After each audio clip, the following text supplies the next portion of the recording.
바울은 갈라디아서를 제외한 나머지 모든 편지에서 인사말 다음에 감사 기도를 하였습니다.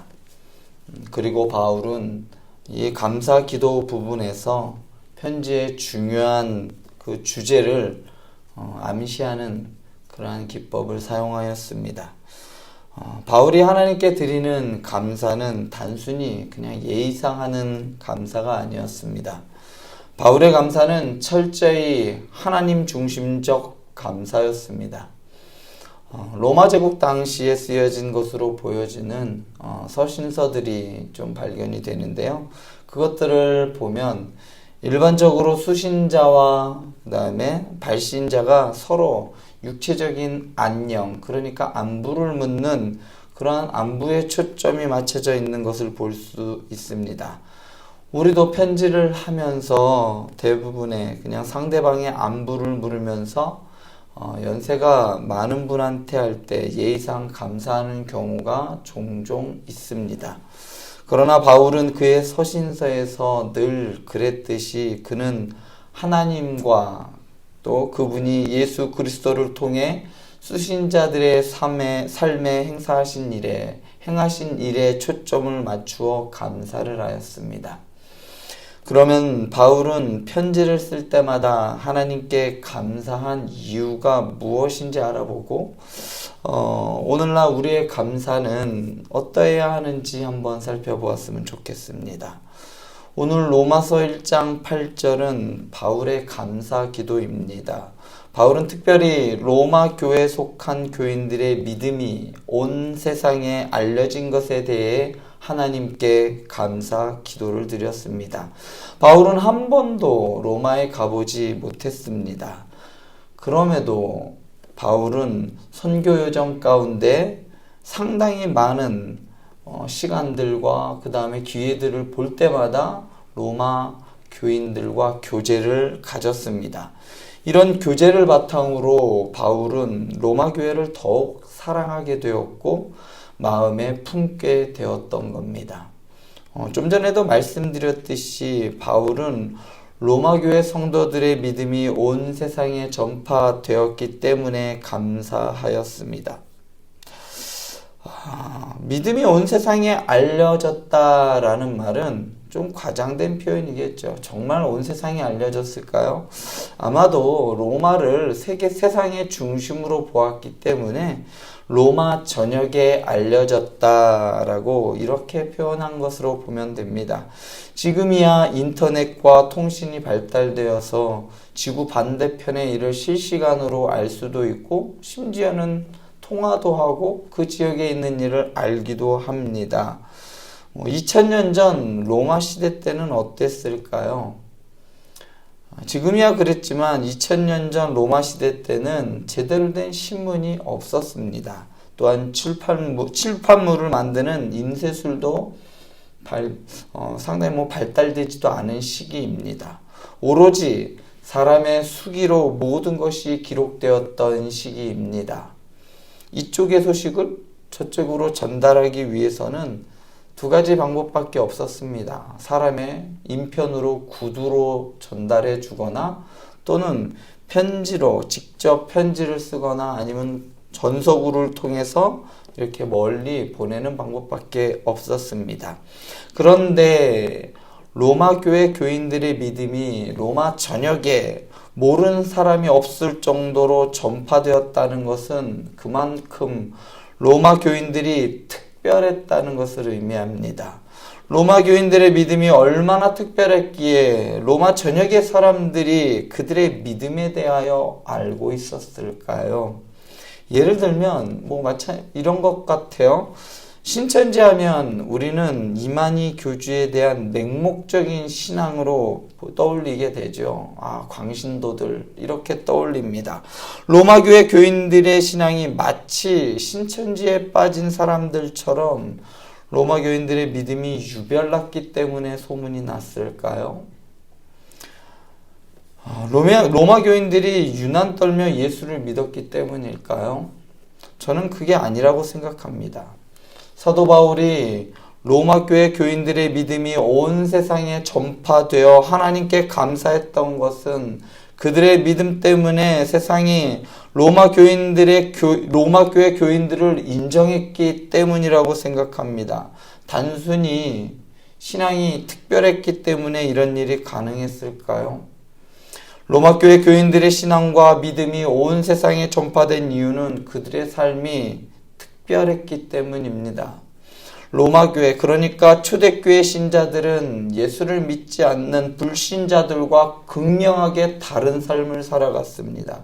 어제도 말씀드렸듯이 로마는 상당히 죄악으로 물들어 있어요.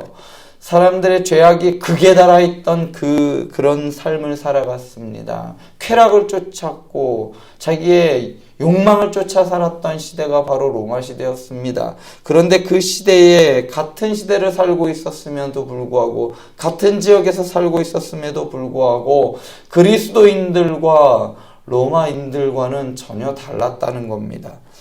요즘 예수를 믿는다고 하는 사람과 믿지 않는 사람의 구분이 거의 없는 것과는 다르게 로마 교회 교인들은 예수를 믿지 않는 사람들과 전혀 다른 삶을 살았습니다. 로마 시대는 여자와 노예가 차별받던 시대입니다. 사람 취급받지 못했고 정말 살아가기 힘든 시대였어요. 어느 시대에서나 여자는 약자였습니다. 역사상 여자가 강자였던 시대는 한 번도 없습니다. 노예는 말할 것도 없겠지요. 그들은 늘 사회의 그늘에 머물며 기득권층에게 핍박당하고 착취당하는 사람들이었습니다. 소위 사람 취급당하지 못하는 사람들이었습니다. 그런데 로마 교회 교인들은 모든 사람이 예수 안에서 평등하다는 그 믿음을 실천하였던 겁니다. 그들의 삶에서 없다고 무시하지 않았고 약하다고 짓밟지 않았을 뿐만 아니라 그들을 예수 그리스도 안에서 한 형제로 대하였습니다. 힘의 원리가 지배하던 시대에 예수 그리스도의 사랑과 희생의 정신을 삶으로 살아냈던 겁니다. 그리하여 자신들과 다르게 살아가는 로마 교회 교인들에 대해 세상이 말하기 시작했던 겁니다. 쟤들은 왜 저럴까? 결국은 로마 전역에 예수 믿는 사람들은 뭔가 다르다. 세상이 그들을 비판적으로 바라본 것이 아니라 세상이 그들의 삶에 주목하기 시작했습니다. 지금하고는 좀 다르죠. 지금은 저것들이 교회를 다니고 있네 이렇게 생각하지만 그때 당시에는 교회 다니는구나. 그리고 그들이 전하는 메시지에 관심을 갖기 시작했다는 겁니다. 세상이 그들이 믿는 예수 그리스도에 대해 관심을 갖게 되었고 그들이 바라보고 있는 하나님의 나라에 대하여 관심을 갖기 시작했습니다. 그리고 세상은 그들이 전하는 그 메시지 때문에 긴장하기 시작했습니다. 예수를 따르는 무리들이 믿는 대로 예수가 재림하고 그의 나라가 온다면 과연 우리는 어떻게 될까? 진짜 쟤들의 말이 진짜라면 어떡할까? 쟤들의 삶을 보니까 진짜 올 것 같은 거예요. 우리도 예수를 믿어야 되지 않은 거야? 이렇게 생각하기 시작했다는 겁니다. 이것은 말로만 전한다고 되는 것이 아닙니다. 전도지 몇 장 주면서 예수 믿으세요 라고 말한다고 될 것이 아니란 말입니다.